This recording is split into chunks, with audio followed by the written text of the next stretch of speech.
What's up, YouTube? Today we are looking at, well, it's not really about this, but this particular knuck, but we will be looking at it. This is from Station 9, and although I have not tested their knives or bought any, and I've heard mixed reviews, to be honest, I do very much appreciate them making this. I think this is worthwhile. For whatever reason, when people bring this up, I've seen it elsewhere, they'll say, it's Romanian. I think it's Romanian. And they'll be like, oh, it was never actually used. Well, there were similar pieces used in the Great War, World War II. Bead blasted, I believe, so it would actually take black really, really well. I haven't blacked it though. I'm kind of not loving blacking something. Kind of depends, I don't know. Sometimes I black things and I strip them, but anyway, this is about the pros and cons of aluminum knucks versus other knucks. And I want to say that obviously compared to everything, it doesn't. Aluminum is fairly light. That's one of the pros. It's also fairly strong. Really, where the rubber meets the road, where you're putting this on, you're wearing it, you're using it, is this. I didn't think I would come to this conclusion, but I am. You lose quite a bit of functionality when you choose aluminum over brass or steel when it comes to pertaining to the force that you can generate. I find it to be very noticeable. Now, are there other things? Obviously, look, on this channel, we don't believe in a binary, right? We don't believe in like the yes and no. This is better than that. Very, very few times is that the truth. There's usually a happy medium, and sometimes you're always going to be on some sort of give and take.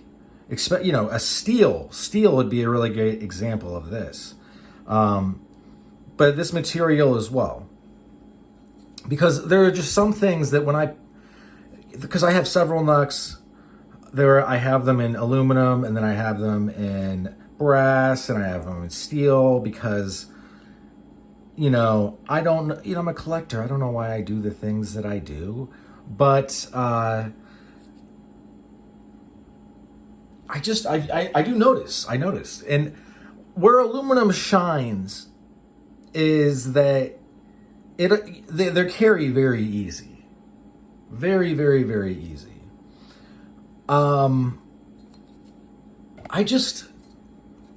For me, if I'm going into a situation where I no joke, well, I mean, at that point, why would you go into a situation? But if, hypothetically, let's say I'm a real ignoramus and I'm going into situations where I think my life is in danger, but I'm not bringing a firearm, or I'm just not avoiding the situation, I would use brass or steel.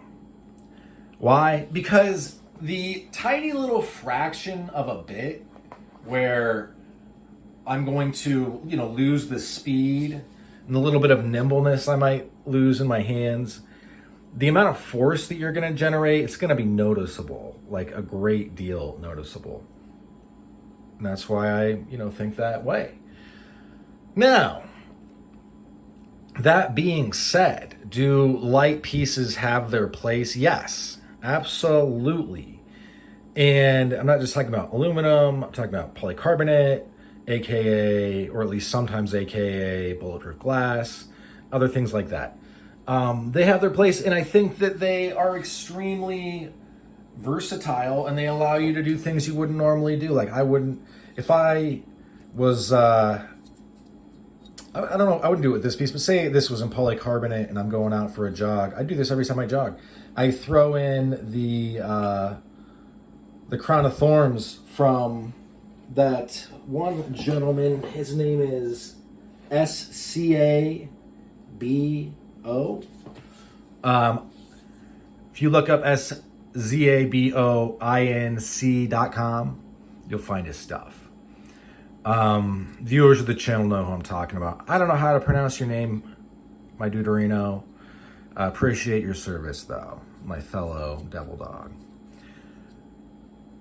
But yeah, this is, I throw his piece, what I was going to say, I throw his polycarbonate / bulletproof glass version of his crown of thorns into my running attire. Because I live in a state where it's good to go. I don't need to have a permit on me to carry them. Anyone can carry knuckles in this state that I'm in. The great state of, I'm not going to dox myself. It's just the Midwest. A lot of the states in the Midwest, they allow it, or at least they allow it with a permit. I don't know about Minnesota. That's about as far left as you go in the Midwest. But I'm not sure Minneapolis has its own stuff, but we're not talking about that right now. Where would this fit in to say if I were, say I'm wearing a suit jacket and I'm headed somewhere. I don't own a suit jacket, I don't think, but I'm headed somewhere. And I'm not sure what's going on, but I'm out for the night and I don't want to have to worry about this weighing me down. Let's say I have an option between this. I would love to get this in steel, by the way. Station 9, please do it in steel, do it in brass, just do it. I would for sure pick aluminum, almost always, just because it has. Well, I mean, the polycarbonate would also work. At some point, it's preference. My point being, though, is that it's not just one thing. It's not just a binary of good and bad. And honestly, I've been reading this book. I'm going to do a review of it. Don't worry, guys. I know you love the book reviews. That's why there's so many hits. That's why there's so many views on the book reviews, right? The one that exists so far. But I'm starting to think that because I was just going to say, it's not good versus evil, bad guy versus good guy. I'm starting to think that's a myth.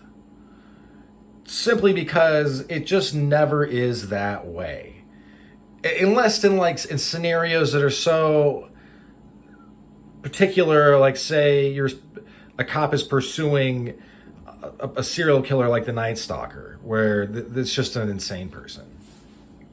Night Stalker was created by a Marine, though. He's ours. But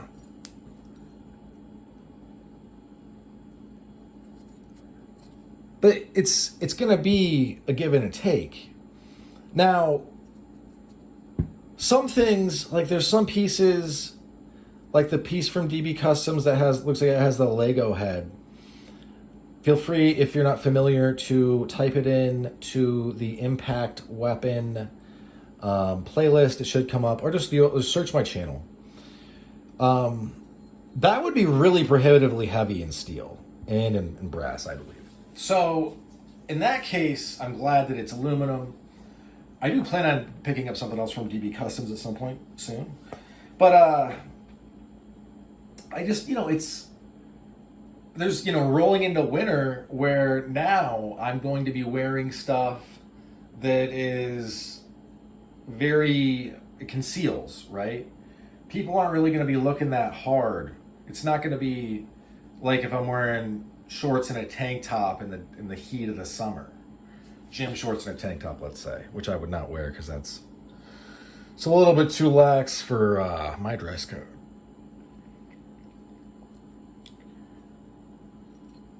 Then I would you'd be able to use a lot of brass and steel. So I mean, where am I going with this? It is what it is. Oh, and also, it makes a lot of sense and this is why I believe that it made a lot of sense to do this in aluminum, to put spikes on things that are aluminum, because you are losing a good deal of the force that you would be generating if it were heavier. Mass times velocity equals force. And yeah, I mean, that's just the truth. That is the truest thing an almost universal thing in this universe that I can tell you. So am I telling you to not collect or buy aluminum Knucks? No, absolutely not. You need to have a couple, I think. Does that mean that, it's no matter, whatever the situation is, like we just went over, the situations are going to be variable. Everything is going to be variable. Obviously, check your local laws, check your state laws, get a permit if you are able. A permit's going to clear up a lot of the gobbledygook when the 5-0 roll up and they don't really know what's going on anyway. And I like spikes like this because it makes like the dusting motion of if you were to uppercut, but instead of like coming up like this, like a real punch, you would dust up, right? You would just bring it up right into their jaw. And then this would catch their jaw, maybe break it, but definitely transfer the majority of the force.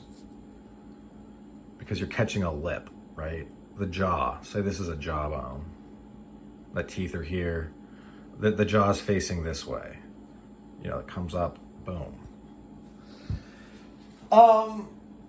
This realization of I like the heavier Knucks a little bit more when allowed by my wardrobe and the situation and all of everything.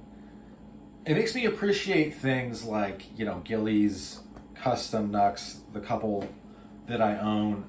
I own 2 4-finger fulls, and then I also own a single that I also really enjoy. It's because if you look back, I did a video where I was like, I'm just gonna carry the aluminum, and then we'll see what I think after the fact. And these are my thoughts, and I'm not sugarcoating it. I don't really do that anyway, but I'm just saying that this is my opinion. That I guess my opinion's a little watered down when it's literally there are variables, but I'm just saying that this is something that I consider. But like I said, we're rolling into inclement weather here in the Midwest. Things are going to get real rough in the wintertime. If you've never been, if you're in California, God bless you for watching the channel, because I don't know what you could even carry from this channel out there. But if you've never been in a Midwest winter, the wrestling version of it would be Hell in a Cell, except there would be weather instead of wrestlers, and then it would just be you getting wrecked. It just gets crazy. So I'm also, I'm cognizant of that. And I'm also going to say this, and this is apropos of nothing. It has nothing to do with anything. Things in the Midwest getting a little bit more rough. There are just more, I don't want to say people that don't belong, because that's not the case. Because there's so much room in the Midwest. How do you tell anyone they don't belong? But it's like, and it doesn't have anything to do with that. It's just that there are, as time has gone on, at least I've noticed, because I was gone for a decade and I came back, a little bit more rough and tumble, although I do think things are nicer in general in the Midwest. A little bit, gotta kind of be a little bit, your head's gotta be on a swivel. Let me put it that way. The days of sleepwalking through the Midwest environment, I believe, are about done. I would give it 5, maybe 10 years. Probably more like 8. But I'm not saying that it's like a real rough part of the country or anything, because it's not. But what I am saying is, it's just a little less forgiving now. While people are still nice, as I found really anywhere I've went in the U.S., there's just folks that, more and more folks with nothing to lose, or they're too young to think, or they're just malicious, bad faith actors. Anyway, so prepare accordingly. But that's my thoughts on Aluminum Knucks. I like them a lot. I think that there is a great deal that they offer, but I would also just say that, you know, these are variables, and you are losing, no matter what, you are losing some of the force. So, and that's something that it does kind of give me pause, because it's like, well, because you're not always going to get the perfect swing. You're not, you know, especially if you're like backed up against a wall, literally, and you're kind of doing the dusting motion into somebody's face. You're going to want that force. You're going to want to be able to do it. But listen, you need to be careful not to accidentally unalive people with these things. It's easy to do. Not that I've done it. It's just that it's obvious when you handle them that these are dangerous weapons. But I would say the stakes are still lower than firearms by a great deal. And I think they're worthwhile. In any event, that's what I'll show up for this one. Thanks for sticking with me to the end. Hope you folks have a good rest of your day. Bye now.